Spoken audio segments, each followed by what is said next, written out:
Hey guys, welcome back to What Do You Watch? I'm Michael Kovacevich, and this is my Game of Thrones Season 5, Episode 7 video.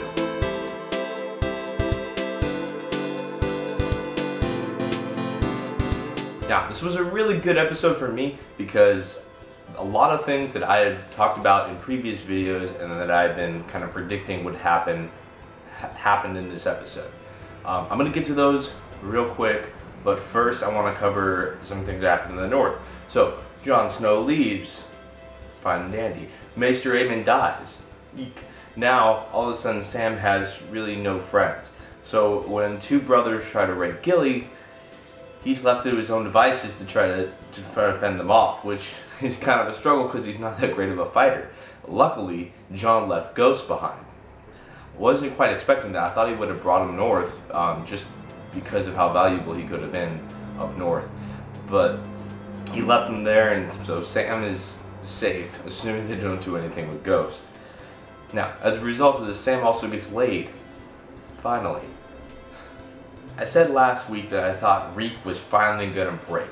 That I thought eventually he would do something to Ramsay and save Sansa. Starting to look like I was wrong. Sansa goes to him and tries to get him to put the candle up in the tower to call for help, which is probably Brienne, maybe some other people, I don't know. But the result of it is Reek goes to Ramsay with the information. Our favorite, the North Remembers woman from, crap, I can't remember, the second or third episode, she gets flayed. So basically, it looks like Reek is kind of just stuck as Reek. Theon's not coming back, or at least from the looks of it. Now, this did lead to a really good conversation between Sansa and Ramsay. I like the back and forth, I like the banter. I'm hoping now that Sansa takes shit into her own hands and saves herself, because I'm getting tired of watching her just be the damsel in distress and not being able to do anything. It looked like she was starting to gain some self-confidence when she was with Littlefinger. Littlefinger leaves her with another crazy batshit insane monster, and now all of a sudden she's back to this damsel in distress, I need people's help.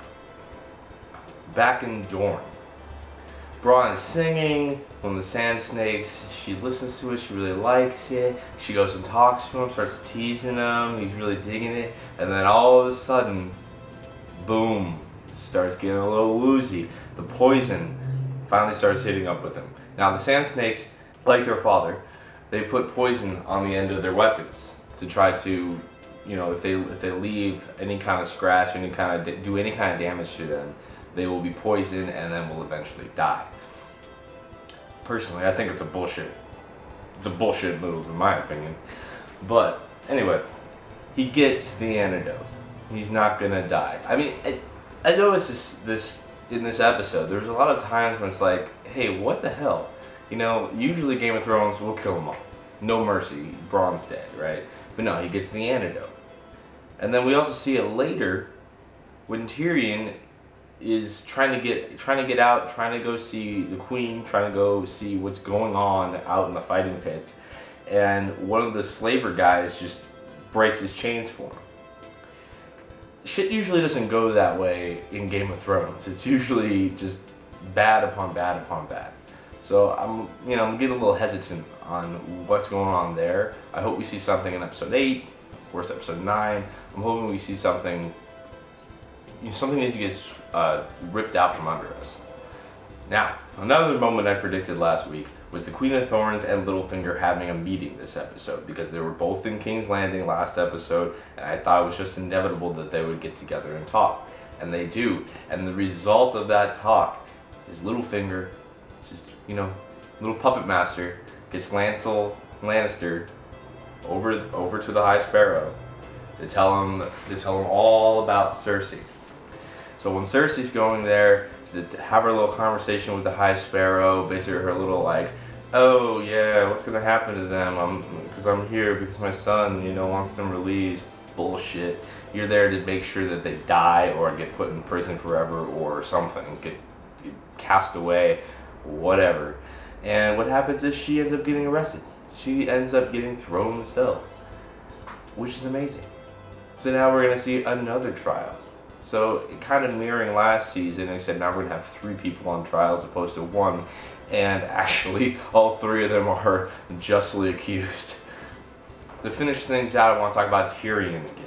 Now, we know Tyrion, as I mentioned earlier, the slaver broke his chain so he can go out and watch Jorah Mormont fight all the people in the fighting pit, which is hilarious because everybody's there's people dying, there's people getting like brutally killed, and then Jorah Mormont just goes out there. I don't think he killed anybody. He just like beat the crap out of them, and just beat the crap out of everybody, and then just takes off his helmet and reveals himself. And of course, what's the reaction? Daenerys is like, get him out of my face.